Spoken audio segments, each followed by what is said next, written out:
All right, guys, welcome back to another F150 rebuild series. This will be episode number 3, I believe. Today, I'm gonna go ahead and start jumping on the bodywork on this truck. There's not a lot that needs to be done, especially on the fender and the door, but on the hood, there is some little hail damage that we'll have to fix because it is aluminum, and I'll need to do some Bondo work on that. If you didn't see in the last episode, we basically got all the damaged parts off of this truck and the new body panels on. So this is actually off of my 2011 F150. It's lifted on a BDS, I believe, lift kit, 6-inch lift kit. I'm gonna be throwing that on this truck, but I just wanna get it ready. We also cleaned the interior in the last episode as well. Got all the paint stains off of the leather, and this interior was looking really nice. This is my favorite part about this truck. Some parts did come in. We got an American modified grill as well as the paint, but I wanna go ahead and open this grill and show you guys what I got.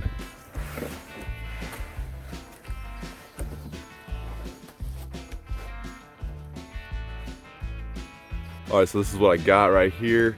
It is an American modified grill. It has these little, I guess they're like little white LEDs that go around the sides. They look really cool. They light up amber as well whenever you have your turn signals on. You also have these little three little amber lights that are on the Ford Raptor. This is basically a Ford Raptor grill that they designed in their own way. Actually, if you turn over on the back here, you can see where it has the letters as if you're gonna put a Ford Raptor grill in here. And they basically custom made it. It has all the wiring that you need. It has directions, installation guide on how to install it, pretty simple. And here is the wiring harness, or harnesses. I'm gonna wait really to wire that in because I'll pop up on the screen of the headlights that I got. They'll need some special wiring as well as the fog lights. I think this is really gonna look really good with all these white LED lightings. I wanna do something for the tail lights and the third brake light as well, but I'll wait on that. So here's what it looks like with the stock grill from a 2011 F150. We're going to pop this hood up. We're going to take this off. All right, so I'm going to go ahead and take off this grill. So these are actually just brackets right here, and you don't need to take them off. But there is this support beam that goes across, so we'll have to transfer over to the other one. The only bolts you can take off are right here, here, here, here, here, and here. So I think that's 6, and then there's 2 of them down here, and that should be it.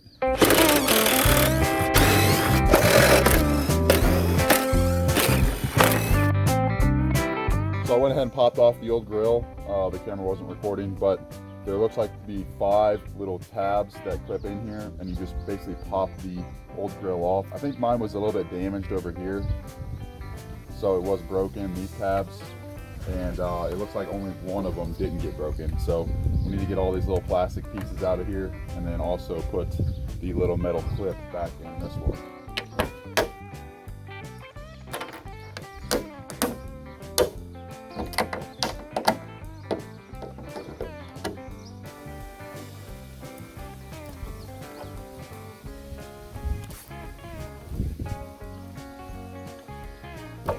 So actually all these clips come out with the plastic. So on the new grill, I'm gonna go ahead and pop those out because I don't want it to clip in here, and then when I have to pull it back off to sand this and paint it, I don't want it to break. So I'm gonna go ahead and take those off on the new grill.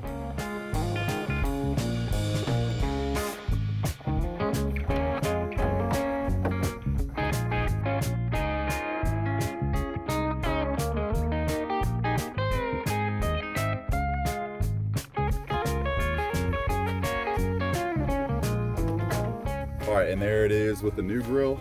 I don't know, what do you guys think? I think it looks pretty whack right now because the rest of the car is all white. We don't have the headlights or anything painted. We got chrome bumper down there, but I do like the styling of this grill. I think it would also be cool if we integrated the Ford emblem right there, but I think I'm pretty happy with that purchase. I'm really excited to see what it looks like with the headlights in though. Before it gets too dark out here, I just want to test out this paint that I got from eBay. This is the company right here. Not sponsored or anything. I'm gonna go test them out, make sure that they're good. But I paid $100 for a clear coat and ready to spray base coat. Metallics look pretty good, the color wise. They look honestly maybe a little bit smaller than the OEM ones.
Okay, guys, so I just showed you the pitting that was in here from the oxidation. I was looking up a formula or chemicals basically, to remove some of that oxidation I can't really get with this brush, because I'm trying to get in there and remove as much as I can, but I can still kind of see the pitting in there. So I whipped up some white vinegar and salt. Supposedly that will get rid of the oxidation on aluminum, or aluminum oxide. So I'm gonna just rub this in here, maybe let it sit for a little bit, and come back and clean this out really good and wax and grease, remove everything before I put any self-etching primer or any body filler. Obviously, like all these spots right here where the metal's been sanded to bare metal, I'll be putting body filler on that. So I went ahead and washed it off. It's only wax and grease, remove everything, but now you can really kind of see all that pitting. You can see the holes, but it's not as dark as it used to be. Let me try to zoom in here. You can see all those little black spots. That's where the holes are. It's pretty bad, honestly. If I had the option, I would probably get a new hood, but I'd rather just use this one. Hopefully the body filler keeps this thing from corroding even more. It shouldn't corrode through the body filler, so shouldn't have to worry about that. This is the best I can do, really, unless I wanted to sand down all of these little pits, but that would really kind of distort the shape and just have more body filler. I don't know, what do you guys think? Should I do that? I'm not going to, but should I have just sanded this down all the way to where there is no pits and then put a bunch of body filler over that? I've always heard that the least amount of body filler, the better. I'm gonna go that route, so I'll go ahead and wax and grease remove this and then apply the body filler. All right, guys, so I went ahead and put on the body filler off camera, just because it's a little hard to do. I don't have my tripod with me. So I'm gonna let this body filler kind of dry a little bit overnight, and then tomorrow I'll sand it down and put some self-etching primer over this, just to make sure that this doesn't oxidize anymore. I don't want to let it sit bare like that any longer than it has to. I'll also be sanding down all of these little hail damage spots.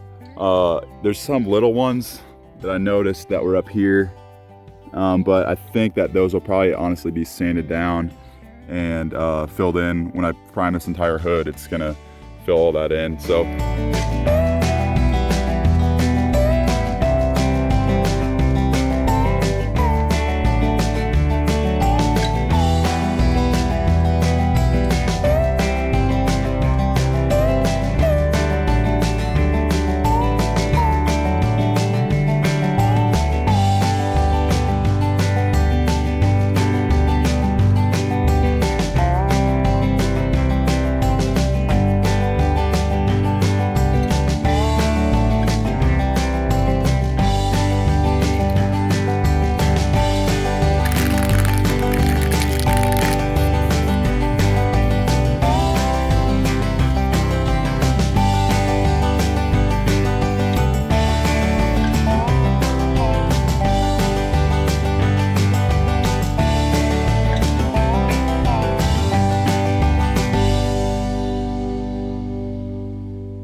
here, I've been spending a lot of time on this hood trying to get it perfect. You can see in the areas where the Bondo is still showing, that is where the hole is. In some areas it's more bigger than others. In some areas it actually sanded completely through. All it needed was a little bit of a sanding. So that's how I wanted it. I wanted to use as less Bondo as possible. I dry sanded it with 320 grit all the way around, tried to get all of the clear coat matted. There's still some areas that are slightly sparkly. I'm not too worried about that because I am going to use a product here. It's called Bulldog. It's an adhesion promoter. It's mainly used for the plastic bumpers that tend to crack paint. So this helps the paint adhere to this. Primer I'm going to be using right here, it's just a gray 2K primer. Comes with an activator as well. The gun I bought off Amazon for about $40, I believe. So I'm going to go ahead and mix up the primer, prep that, and start spraying.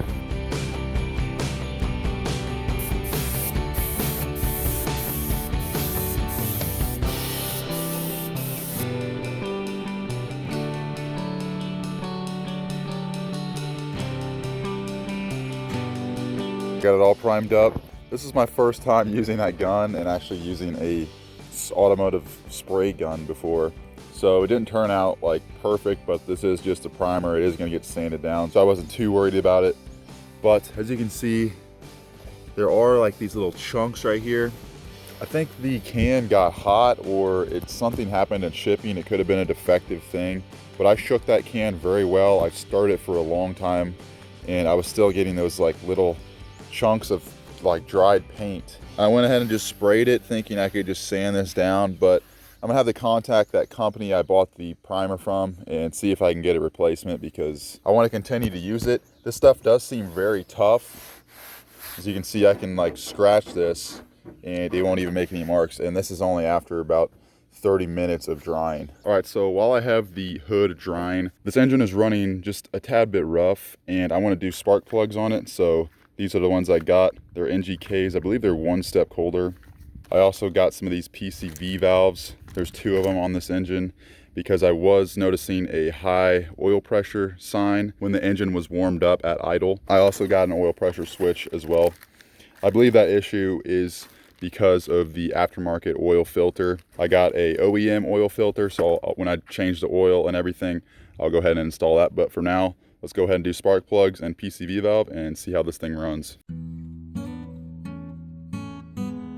All right, so I already got cylinder 1 or cylinder 2. I'm not really sure which cylinder this is. I'm just using a 5/8. This is what this calls for. It also has a spark plug little rubber thing in there, so whenever you stick it in there, you can pull the spark plug out. But anyways, let's go ahead and get this plug out.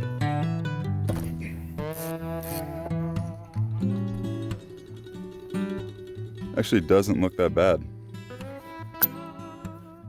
They're auto lights. Let's see. Autolite XP5863. And I do know the EcoBoost can sometimes break the porcelain on these. I don't see it on this one, but we'll keep going. We'll go ahead and put the new spark plug in. Okay, so here's a new plug and a gap tool. What we're gonna do is we're gonna slide this on here and widen this out like this till we get to about right there where that line is. See, it says 0.03, so we're gonna go ahead and do that. All right, so I think I got it right at 0.03, so I'm gonna stick it in here. And these get tightened to 11 foot-pounds or 133 inch-pounds. All right, right there. Okay, now we put our plug back. You can also put some dielectric grease on it, but I actually don't have any right now. And just hand tighten that bolt. And then we're gonna go ahead and do all 6 of these, and then the PCV valves.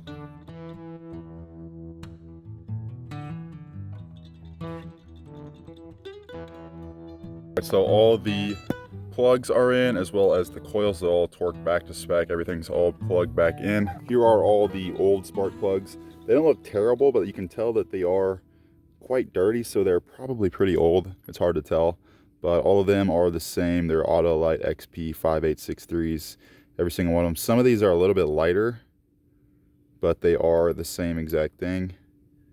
So they're kind of getting a little bit of corrosion there. One thing I did notice though is none of these are gapped. As you can see, this one's actually pretty close, but it falls right at about 25. And that tends to be what these run at stock, I believe, but the best number is to be about 0.3. As you can see, this one, it's like right at 0.2, which is really low, which makes me think they replaced these without even gapping them. So it's a good thing that we replaced these, because these are not gapped properly and they're pretty old, so it should run a lot better. All right, next up we have the PCV valves. They're located right here. Basically all that you do is you press this little gray button or lever here in, and then you pull it up and it will release it. Press that in like that, wiggle it up, and there it goes. So I'm just gonna use these vice grips here, and they basically just twist out. Pretty simple. That's pretty dirty in there, so there's a way to test this. You can blow in through this side, and if you're getting air coming out the back, that's how you know that these are bad. Go ahead and clean this off just a little bit. It's pretty dirty. And then I put just a little bit of silicone grease on this new O-ring.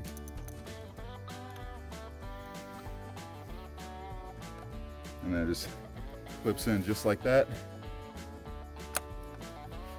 Hose back on, and this side is done. Let's go ahead and do that side. So I just pulled this one off, and apparently this bank of the engine, it is just a straight through. There's only one PCV valve, and it's actually on this side. So I'm just gonna go ahead and put this one back in. It's not bad as long as it's not leaking, and I don't believe it's leaking, so I'll go ahead and clean this up and put a little bit of silicone on here and reinstall it. Now that we got the PCV valve and all the spark plugs changed and gapped to the proper gapping, let's go ahead and start this thing up and see how it runs.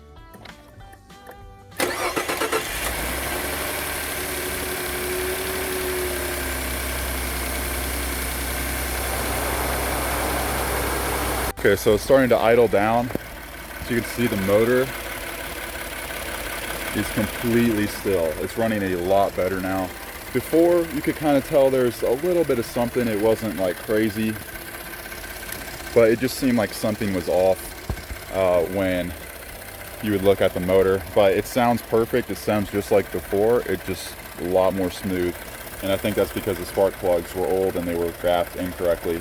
But anyways, guys, I'm gonna go ahead and let this thing warm up a little bit, maybe do a few revs and just see how it runs. I think I'll be fine. But anyways, it's getting kind of dark out here, so I might catch you guys in the morning. All right, guys, it's a new day here. I went ahead and swapped over the old brake master cylinder. I was hearing a vacuum leak, and I thought that the master cylinder was the issue because there was a little bit of a design difference between the 2013 to the 2011 model. So I swapped over the old one, or sorry, the new one that came on the new truck. I just swapped over the reservoir because the one was broken on this truck, and plugged everything back up, fill everything up with coolant and brake fluid, and I'm still getting a vacuum leak. And I was looking around the area thinking maybe it could be the brake booster, which would really suck to remove because I had to go underneath the dash and a bunch of bolts and stuff. It's kind of a long process, but I found the issue, and it's very, very simple. If you listen around this area, you can hear a vacuum leak. You might have already seen the issue, but it's very difficult to see this because it is such an awkward spot. But right here, this is the damage right here. And that got damaged because whenever the wreck happened, I believe something got up in here, hit off the reservoir, and it poked into here and broke that as well. Luckily, this is not part of the brake booster. This is actually just a vacuum canister. I have the one I took off my parts truck here, and it is the exact same part. So we're gonna go ahead and swap this over. There's actually only two bolts, one right there and one right there. And then you unclip the little solenoid here, and that's basically it.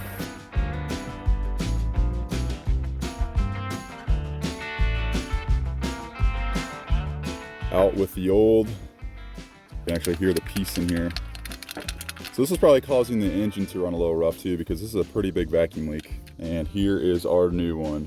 So let's go ahead and install it.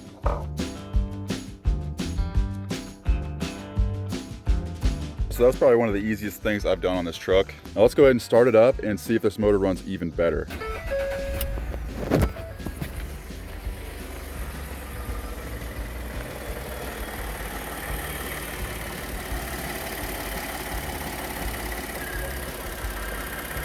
Got a little bit of belt squeal, but that's an easy fix. Put a little bit of belt dressing on that, but man, this thing runs real smooth. I was just inside the car, and every once in a while it'd feel like it would get like a little hiccup when you'd sit in the driver's seat, but now it feels absolutely smooth. There's no hiccups at all. Next up, we have some more maintenance. I want to go ahead and get the transmission, oil pan, and filter all changed out because I don't know if it's ever been done, and you're supposed to do it every, I believe, 80,000 miles is what Ford says, which I feel like is a little bit overkill for a transmission, but this is a very expensive transmission. So we got a new transmission oil pan gasket. It is metal. Also got a new OEM oil filter. And for fluid, we got the OEM stuff. This is the low viscosity, which is what you need for these transmissions. You don't want to run the off-the-shelf kind that says it's for Ford or whatever. And there's about 1 billion videos of how to do a transmission oil change on this F150 with the 6R80 transmission. So I'm not going to bore you guys with a maintenance thing that you can go watch a more detailed video on. But before we end the video, I want to show you guys some parts that I got. I don't remember what I've shown you, what I haven't, but here are the headlights. They are from Spider. We also got a front grille, and all this stuff is wired up. I'll show you a sneak peek right here.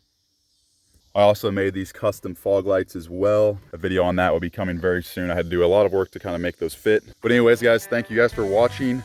Subscribe if you want to stay updated on this build. I also have a lot of other builds going on here as well. This is just a couple of them. Peace out, guys, and I'll see you in the next video.